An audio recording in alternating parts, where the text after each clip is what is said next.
साहित्य निधि में सुनिए आचार्य चतुरसेन शास्त्री जी की लिखी हुई कहानी बावर्चीन। इस कहानी में लेखक ने अंतिम मुगल सम्राट बहादुर शाह के पतन काल और मुगल बेगमात के आंसुओं का, जो कभी केवल हीरे मोती इत्र और ऐश्वर्य को ही जानती थीं, ऐसा चोट भरा रेखा चित्र है जो हृदय में घाव भर सकता है। साम्राज्यों के पतन में विश्वासघातियों का सदैव साथ रहा है। इसमें भी एक ऐसे विश्वासघाती का संकेत किया गया है जिसके बड़े वर्णन मुगल तख्त के पतन काल के इतिहास में पाए गए हैं। तो शुरू करते हैं कहानी बावर्चीन। सन 1845 की 28वीं मई के तीसरे पहर एक पालकी चांदनी चौक से होकर लाल किले की ओर जा रही थी। पालकी बहुमूल्य कमख्वाब और जरी के पर्दों से ढकी हुई थी। 8 कहार उसे कंधों पर उठाए थे और 16 तातारी बांदियां नंगी तलवार लिए उसके गिर्द चल रही थी। उसके पीछे 40 सवारों का एक दस्ता था जिसका अफसर एक कुम्मैत अरबी घोड़े पर चढ़ा हुआ था। उसकी ज़रबफ्त की बहुमूल्य पोशाक पर कमर में नाजुक तलवार लटक रही थी। उसकी मूछ पर गंगा जमनी काम हो रहा था। उसकी काली घनी दाढ़ी के बीच अंगारे की तरह दहकते चेहरे में मशाल की तरह जलती हुई आंखें चमक रही थीं, जिन्हें वो चारों तरफ घुमाता हुआ अकड़कर किंतु खूब सावधानी से पालकी के पीछे जा रहा था। भयानक गर्मी से दिल्ली तप रही थी। तब चांदनी चौक की सड़कें आज जैसी तारकोल बिछी हुई आईने की तरह चमचमाती न थीं, न मोटरों की घों-घों पोंपों और सर्राटे बंद दौड़ थी। चांदनी चौक की सड़कों पर काफ़ी गर्द गुबार रहता था। हाथी, घोड़े, पालकी और नागौरी बैलों की जोड़ी से ठुमकती हुई बहलियां एक अजब बाकी अदा से उछला करती थीं। अब जिस स्थान पर घंटा घर है वहाँ तब एक बड़ा सा हौज था जो चांदनी चौक की नहर में मिल गया था, और जहाँ कंपनी बाग और कमेटी की लाल संगीन इमारत खड़ी है वहाँ एक बड़ी भारी किंतु खस्ता हाल सराय थी जिसकी बुर्जियाँ टूट गई थीं, और जहाँ अनगिनत खच्चर, टट्टू, बैलगाड़ियाँ, घोड़े और परदेसी बेतरतीबी से पेड़ों के नीचे या बेमरम्मती कोठरियों में भरे हुए थे। जिस समय पालकी वहाँ से गुजर रही थी उस समय हौज पर खासा धोबी घाट लगा हुआ था। कोई नहा रहा था, कोई साबुन से कपड़े धो रहा था। सराय के टूटे किंतु संगीन फाटक पर देशी विदेशी आदमियों का जमघट लगा था। पालकी अवश्य ही कहीं दूर से आ रही थी। कहार लोग पसीने से लथपथ हो रहे थे, उनका दम फूल रहा था और वे लड़खड़ा रहे थे। पीछे से अफसर तेज चलने की ताकीद कर रहा था, मगर ऐसा मालूम होता था कि अब और तेज चलना असंभव है। कहारों में एक बूढ़ा कहार था, उसका हाल बहुत ही बुरा हो रहा था। कुछ कदम और चलकर वो ठोकर खाकर गिर पड़ा। पालकी रुक गई। तातारी बांदियां ठिठक कर खड़ी हो गईं। अफसर ने घोड़ा बढ़ाया। बूढ़ा अभी संभला ना था, एक चाबुक तपाक से उसकी गर्दन और कनपटी की चमड़ी उधेड़ गया। साथ ही बिजली की कड़क की तरह उसके कान में शब्द पड़े, उठ उठ, ओ दोजख के कुत्ते, देर हो रही है। कहार ने उठने की चेष्टा की पर उठ ना सका, वो गिर गया। गिरते ही 10, 20, 25, 50 चाबुक तड़ातड़ पड़े।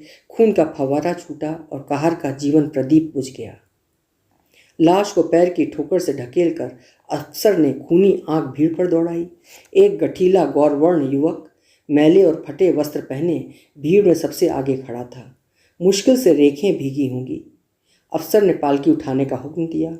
युवक आगे बढ़ा।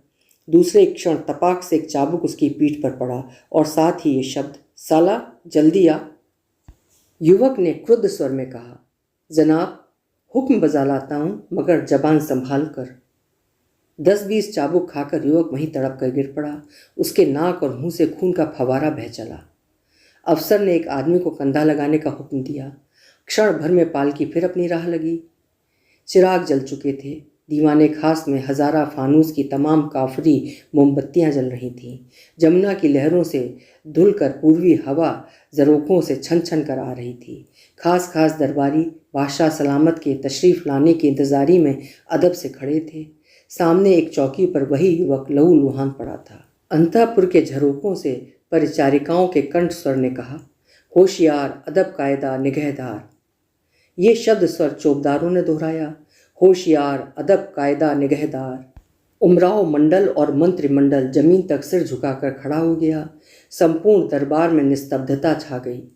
धीरे धीरे वृद्ध सम्राट बहादुर शाह दो सुंदरियों के कंधों का सहारा लिए भीतरी ड्योढ़ी से निकलकर सिंहासन पर आ बैठे। 4 बांदियां मोर छल लेकर बगल में खड़ी हुईं। चौबदार ने पुकारा, जिल्ले इलाही बरामद कर्द मुजरा अदब से। यह सुनते ही एक उमराव सहमा हुआ अपने स्थान से आगे बढ़ा और सम्राट के सामने जाकर उसने 3 बार झुककर सलाम किया। चौबदार ने उसके रुतबे और शान के अनुसार कुछ शब्द कहकर सम्राट का ध्यान उधर आकर्षित किया। इसी प्रकार सभी सरदारों ने प्रणाम किया। इसके बाद बादशाह ने वजीर को संकेत किया। वजीर ने जवान से कहा, जवान, तुम्हारे हालात बादशाह सलामत अगरचे सुन चुके हैं, मगर तुम्हारी खास जबान से सुनना चाहते हैं। तमाम हालात मुफस्सिल से बयान करो। युवक ने ज़मीन में लोट लोट कर सब मामला बयान किया। बादशाह ने फरमाया, सब हरूफ बहरूफ सही है। कहाँ है जालिम जमीर? ज़मीर तख्त के सामने आकर घुटनों के बल गिर गया।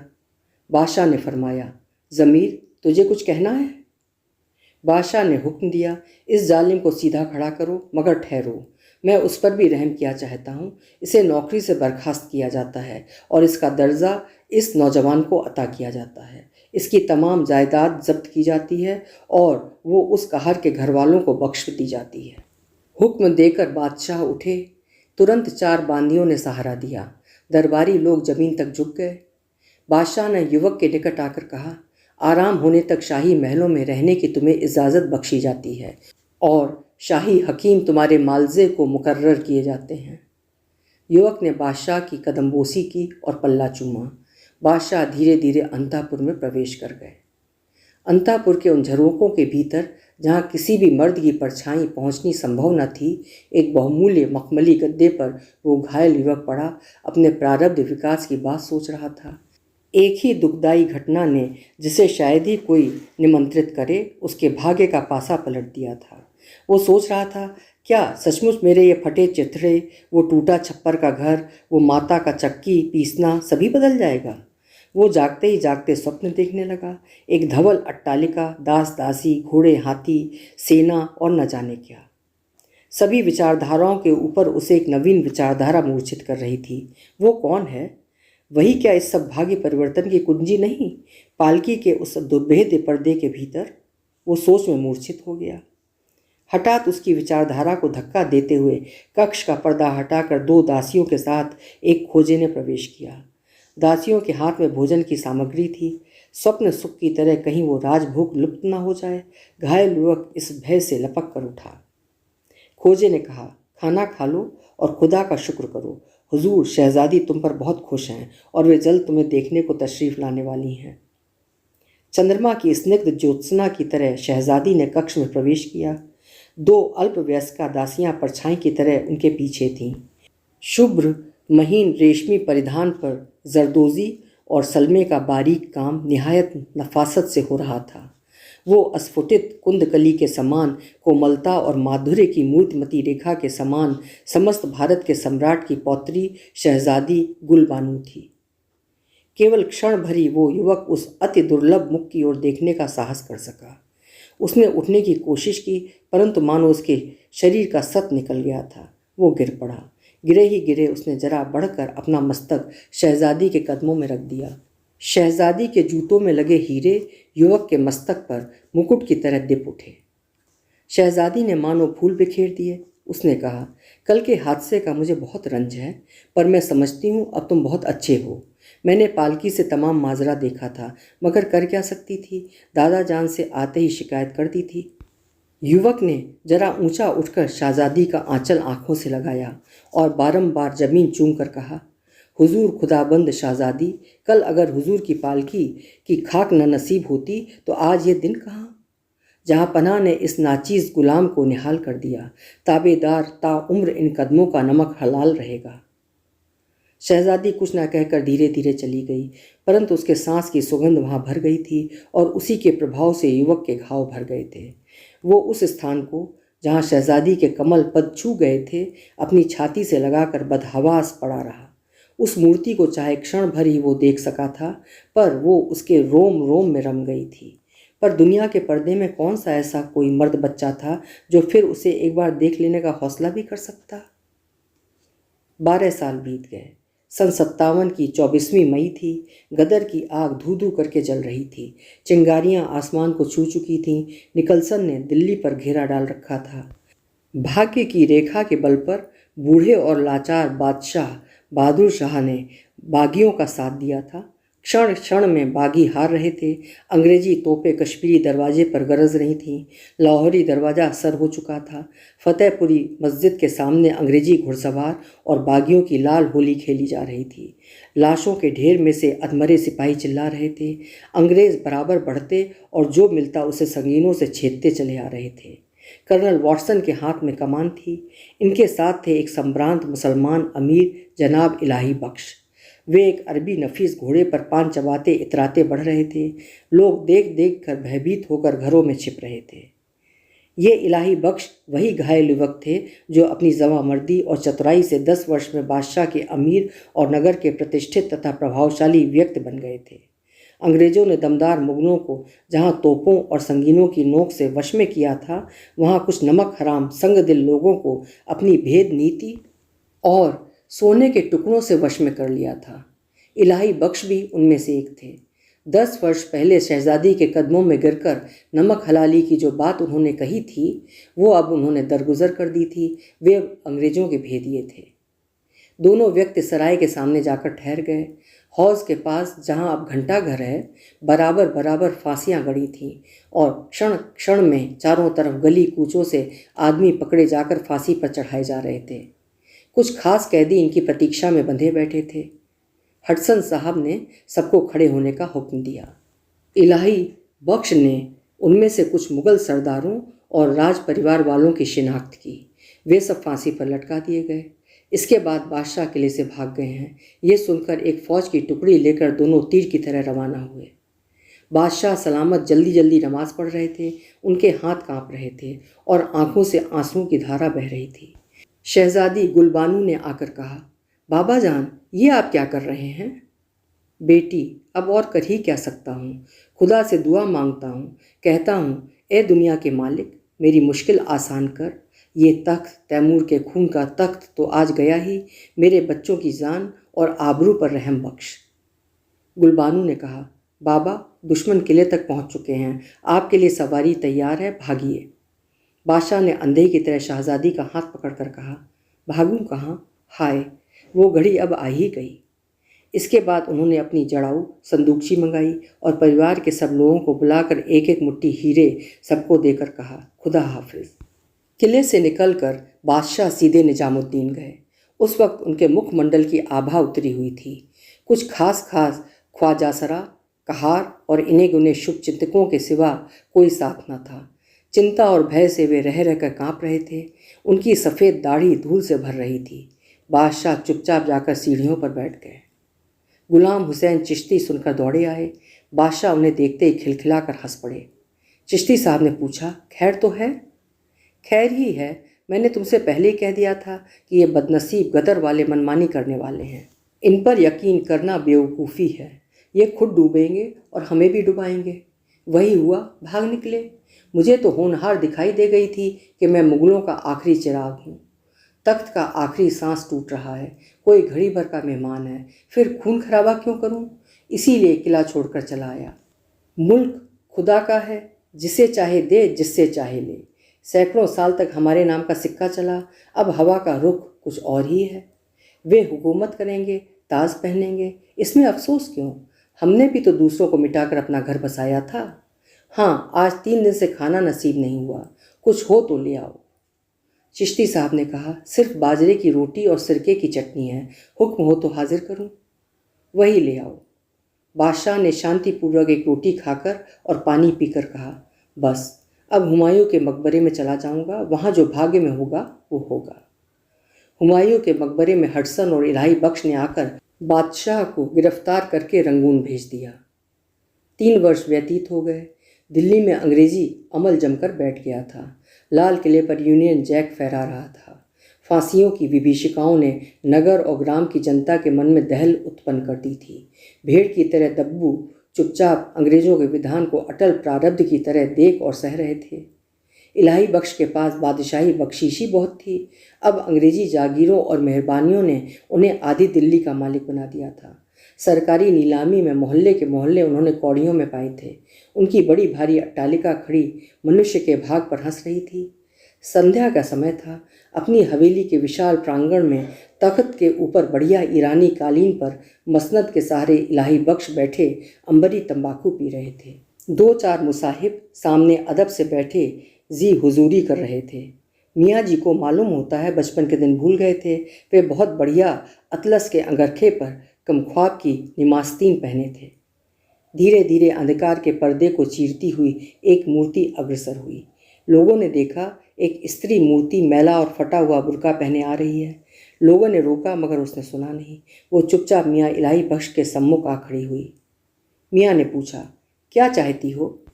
पनाह। कौन हो? आफत की मारी। अकेली हो? बिल्कुल अकेली। कुछ काम करना जानती हो? बावर्ची का काम सीख लिया है। तनख्वाह क्या लोगी? 1 टुकड़ा रोटी। बहुत महीन दर्द भरी कंपित आवाज़ में इन जवाबों को सुनकर मियाँ इलाही बख्श सोच में पड़ गए। थोड़ी देर बाद उन्होंने नौकर को बुलाकर उस स्त्री को भीतर भिजवा दिया। उस दिन उसी को खाना बनाने का हुक्म हुआ। मियाँ इलाही बख्श दस्तरखान पर बैठे। दोस्त अहबाब का पूरा जमघट था। तब तक दिल्ली में बिजली तारों से नहीं बांधी गई थी। सुगंधित मोमबत्तियाँ शमादानों में जल रही थीं। खाना खाने से सभी खुश हुए। नई बावर्चन की तारीफ के पुल बांधने लगे। दोस्तों ने कहा, जरा उसे बुलाइए और इनाम दीजिए। इलाही बख्श ने बावर्चन को बुला भेजा। उसने कहा, आका से दस्त बस्ता अर्ज है कि मैं गैर मर्दों के सामने बेपर्दा नहीं हो सकती। हाँ, आका से पर्दा फजूल है। दोस्त लोग मन मार कर रह गए, मगर इलाही बख्श के मन में प्रतिक्षण बावर्चन को देखने की बेचैनी बढ़ चली। एकांत होने पर उन्होंने फिर बुला भेजा। बावर्चन ने जवाब दिया, मेरे मेहरबान मालिक, सफ़र, मेहनत और भूख से बेदम तथा कपड़ों से गलीज हूँ, खिदमत में हाजिर होने के काबिल नहीं। इलाही बख्श स्वयं भीतर गए और बावर्चन के सामने जा खड़े हुए। बोले, क्या मैं तुम्हारी मुसीबत की दास्तान सुन सकता हूँ? ये तो मैं समझ गया हूँ कि तुम शरीफ खानदान की दुखियारी हो। बावर्चन ने अच्छी तरह अपना बुर्का ओढ़कर कहा, मालिक, मेरी कोई दास्तान ही नहीं। क्या मुझसे पर्दा रखोगी? ये मुमकिन नहीं है। तब क्या आप मुझे देखना चाहते हैं? जरूर जरूर। वो मैला और फटा बुर्का चंपे की सी उंगलियों से हटाकर नीचे गिरा दिया। एक पीली किंतु अभूतपूर्व मूर्ति, जिसके नेत्रों में पानी और होठों में रस था, सामने दिख पड़ी। इलाही बख्श ने आंखों की धुंध आंखों से पोंछकर जरा आगे बढ़कर कहा, तुम्हें, आपको मैंने कहीं देखा है। जी हाँ मेरे आका, मेरे दादाजान की मेहरबानी से लाल किले के भीतर जब आप मेरी डोली में लगाए जाने के लिए चाबुकों से लहूलुहान किए गए थे, तब ये बदनसीब गुलबानू आपको तसल्ली देने तथा और भी कुछ देने आपकी खिदमत में आई थी। उम्मीद थी मर्द औरत की अमानत, खासकर वो अमानत जो दुनिया की चीज़ नहीं, जिसके दाम जान और कुर्बानी है, संभाल कर रखेंगे। पर पीछे ये जानने का कोई जरिया न रहा कि हुजूर ने वो अमानत किस हिफाजत से कहाँ छिपा कर रखी। गदर में रही या मेरे बाबा जान के तख्त के साथ वो भी गई। इलाही बख्श का मुंह काला पड़ गया। बदहवासी की हालत में उनके मुंह से निकल पड़ा, आप शहजादी गुलबानू? गुलबानू ने शांत स्वर में कहा, वही हूँ जनाब, मगर डरिएगा नहीं। अगर गदर में मेरी अमानत लुट भी गई होगी तो वो मांगने जनाब की खिदमत में नहीं आई हूँ। अब गुलबानू शहजादी नहीं, हुजूर की कनीज़ है, महज बावर्चिन है। मेरे आका, क्या बांदी के हाथ का खाना पसंद आया? क्या बदनसीब गुलबानू की नौकरी बहाल रह सकेगी? इलाही बख्श बेहोश होने लगे। वे सिर पकड़कर वहीं बैठ गए। गुलबानू ने पंखा झलते हुए कहा, जनाब के दुश्मनों की तबीयत नासाज तो नहीं? क्या किसी को बुलाऊं? इलाही बख्श जमीन पर गिरकर शहजादी का पल्ला चूम कर बोले, शहजादी माफ़ करना, मैं नमक हराम हूँ। मैं जानती हूँ, मगर हुजूर ये तो बहुत छोटा कसूर है। क्या हुजूर यह नहीं जानते कि औरतें दिल और मोहब्बत को सल्तनत में बहुत बड़ी चीज़ समझती हैं? क्या आप यकीन करेंगे कि 12 साल तक मैं आपकी उस ज़मीन में घायल तड़पती सूरत को आंखों में बसाकर जीती रही? जो कुछ बन सका बाबा जान से कहकर किया। मैं जानती थी कि मिल न सकूंगी, मगर आपको दुनिया में एक रुतबा देने की हसरत थी, वो पूरी हुई। इलाही बख्श पागल की तरह मुंह फाड़ कर सुन रहे थे। शहजादी ने कहा, जब बाबा जान ने आपके दगा और अंग्रेज़ों से आपके मिल जाने का हाल कहा तो दिल टूट गया, मगर उस दिल से अब काम ही क्या। वो टूटे या साबुत रहे, आखिर अनहोनी तो हो गई। एक बार फिर मुलाकात हो गई, ज़हे किस्मत। इलाही बख्श भागे। वे चुपचाप घर से निकले। नौकर चाकर देख रहे थे। उसके बाद किसी ने फिर उन्हें नहीं देखा। अभी आप सुन रहे थे आचार्य चतुर सेन शास्त्री जी की लिखी कहानी बावर्चन।